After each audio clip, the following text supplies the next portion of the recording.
그 오랜 기다림, 하나님의 사랑 한결같이 말을 건네요. 주 마음 전하네. 죽음에 머물던 우리에게 오신 새롭게 열린 길, 생명의 선물, 사랑의 이야기. 우리의 시간 속에 걸어들어 오신 주, 당신은 예수, 우리와 같아지신 하나님. 우릴 포기하기보다 자기를 버리신 그 걸음 안에서 사랑을 배우네.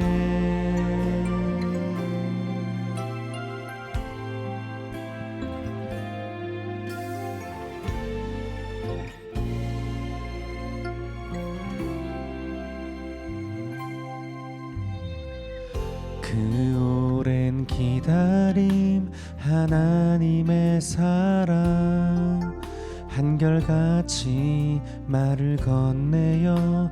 주 마음 전하네.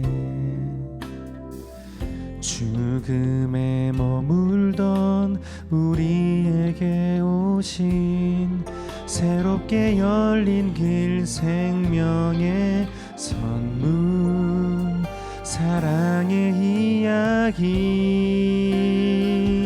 우리의 시간 속에 걸어들어 오신 주, 당신은 예수, 우리와 같아지신 하나님.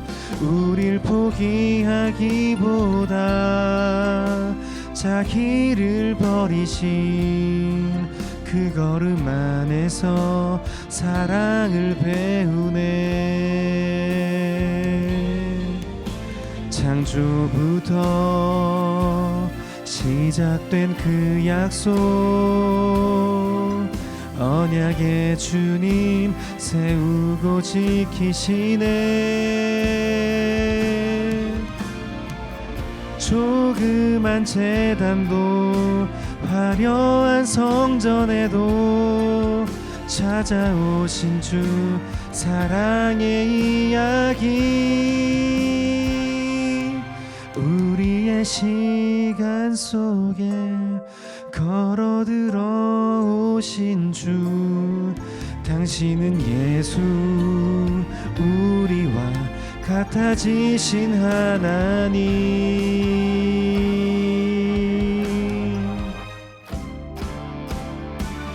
우리의 시간 속에 걸어들어 오신 주, 당신은 예수, 우리와 같아지신 하나님.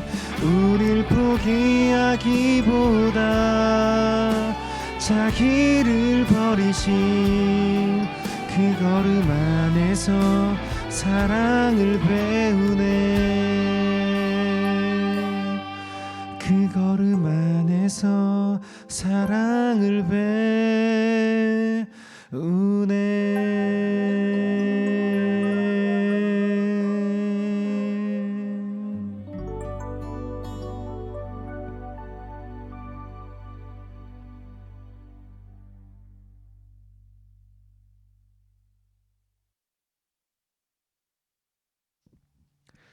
네, 12월 17일 금요일 아침 기도회 온라인으로 참석하신 여러분들을 환영합니다. 오늘 함께 나누실 말씀은 이사야서 29장 1절에서 24절까지 말씀입니다. 네, 제가 읽어드리겠습니다. 슬프다 하나님의 제단과 같은 예루살렘이여, 한때 다윗이 살았던 성이 이제는 망하게 되었구나. 너희가 해마다 돌아오는 명절을 지킬지라도 하나님이 너희에게 재앙을 내리실 것이니 너희는 슬퍼하고 통곡할 것이며 온 성은 피로 얼룩진 제단처럼 될 것이다. 하나님이 예루살렘을 포위하여 공격할 것이므로 이 성에 사는 사람들의 목소리는 땅속에서 들려오는 유령의 목소리와 같을 것이다. 그러나 예루살렘을 치는 잔인한 원수들은 바람에 날아가는 겨나 티끌처럼 될 것이며 예기치 않은 때에 갑자기 전능하신 여호와께서 내성과 지진과 큰 소리와 회오리 바람과 폭풍과 무서운 불꽃으로 그들을 벌하실 것이니 예루살렘과 싸우는 모든 나라가 꿈처럼 사라질 것이다. 굶주린 자가 먹는 꿈을 꾸어도 깨어나면 여전히 배가 고프고 목마른 자가 마시는 꿈을 꾸어도 깨어나면 여전히 지치고 갈증을 느끼는 것처럼 예루살렘을 치는 자들도 승리를 꿈꾸지만 실패하고 말 것이다. 너희는 주저하며 의심해 보아라. 너희는 눈을 가리고 소경이 되어라. 술을 마시지 않고서도 비틀거릴 것이다. 여호와께서 너희를 깊이 잠들게 하시고 너희 예언자들의 눈을 감기시고 선견자들의 머리를 덮으셨다. 그러므로 모든 예언적인 계시가 너희에게는 봉해진 책과 같을 것이다. 그 길을 유식한 자에게 주어 읽어보라고 해도 그것이 봉해졌으므로 그는 읽을 수 없다고 대답할 것이며 또 무식한 자에게 주어 읽어보라고 하면 무식해서 읽을 수 없다고 대답할 것이다. 여호와께서 이렇게 말씀하셨다. 이 백성이 입으로는 나를 가까이 하고 입술로는 나를 존경하나 마음은 내게서 멀리 떠나 있다. 그들의 신앙은 사람의 가르침이나 규정에 얽매여 있다. 그러므로 내가 이 백성에게 예기치 않은 무서운 형벌을 다시 내리겠다. 그들 가운데 지혜로운 사람들이 어리석게 되고 총명한 사람들의 총명이 쓸모없게 될 것이다. 자기 계획을 여호와께 숨기려 하는 자들아, 너희에게 화가 있을 것이다. 너희는 몰래 자기 일을 하며 너희 하는 짓을 보거나 아는 사람이 아무도 없을 것이라고 생각하고 있다. 너희는 잘못되어도 아주 잘못되었다. 토기장이를 진흙과 같은 것으로 생각할 수 있느냐? 어떤 물건이 그것을 만든 사람을 보고 너는 나를 만들지 않았다 할 수 있느냐? 기계가 그것을 발명한 사람에게 너는 아무것도 모른다 하고 말할 수 있느냐? 멀지 않아 울창한 숲이 농토가 되고 농토가 다시 숲이 될 것이다. 그때 귀머거리가 책 읽는 소리를 들을 것이요 어둡고 캄캄한 데 사는 소경들이 눈을 떠서 보게 될 것이며 가난하고 겸손한 자들이 이스라엘의 거룩하신 하나님 여호와께서 주시는 기쁨을 다시 누리게 될 것이다. 이것은 다른 사람을 괴롭히는 포악한 자들이 사라질 것이며 오만한 자들이 자취를 감추고 악을 꾀하는 자들이 죽임을 당할 것이기 때문이다. 남을 중상모략하고 재판관을 괴롭히며 거짓 증언을 하여 죄 없는 사람에게 억울한 누명을 뒤집어 씌우는 자들을 하나님은 벌하실 것이다. 그러므로 아브라함을 구원하신 이스라엘의 하나님 여호와께서 이렇게 말씀하신다. 내 백성은 더 이상 두려워서 새파랗게 질리거나 부끄러움을 당하지 않을 것이다. 그들은 내가 그들에게 줄 자녀들을 보면 내가 이스라엘의 거룩한 하나님인 것을 인정할 것이며 나를 두려운 마음으로 섬길 것이다. 그리고 마음이 삐뚤어진 자도 진리를 믿게 될 것이며 불평하는 자도 가르침을 받으려 할 것이다. 아멘. 오늘 함께 나누실 말씀의 제목은 아프냐? 나도 아프다입니다. 아프냐? 나도 아프다. 이 유명한 예전의 사극 드라마의 주인공 연인이 이제 서로를 위로하면서 하는 대사였습니다. 그 여주인공이 이제 하지원 배우였던 것 같은데 뭐 화살을 맞았나? 이렇게 등에 상처가 났었어요. 상처가 났는데 이 남주인공인 이서진 배우가 이 상처를 치료해 주면서 이런 멘트를 합니다. 그 드라마를 저는 뭐 다 보지 않아서 잘은 모르는데 이 멘트, 이 아프냐 나도 아프다, 이 멘트가 한동안 굉장히 유행을 했던 적이 있습니다. 제 이야기를 조금 드리면 저 어릴 적에 굉장한 개구장이었습니다. 말썽을 굉장히 많이 부렸던 아이였고요. 하루가 멀다 하고 사고를 치고 다니곤 했는데 그럴 때마다 이제 어머니의 이제 체벌이 기다리고 있었습니다. 이제 하루는 이제 제가 어릴 때 다니던 교회 이제 지하에서 그 축구를 하고 있었어요. 축구를 하다가 이 천장에 있는 슬레트를 제가 깨먹었습니다. 아마 아실 겁니다. 옛날 교회를 가면 지금 뭐 이렇게 어떤 뭐 홀이나 이런 것처럼 돼 있지 않고 천정에 성면으로 된 슬레이트가 이제 촘촘하게 박혀 있는데 그게 이제 그렇게 사실 튼튼하진 않아요. 근데 초등학생 아이가 막 공으로 차버리니까 그 슬레이트가 두 동강이 탁 나서 깨진 겁니다. 그래서 바삭 하고 깨는 소리가 나고 슬레이트가 탁 떨어져서 와장창 하는 소리가 나니까 저도 되게 놀랬죠. 근데 그 소리를 듣고 관리 집사님이 이제 찾아오셨고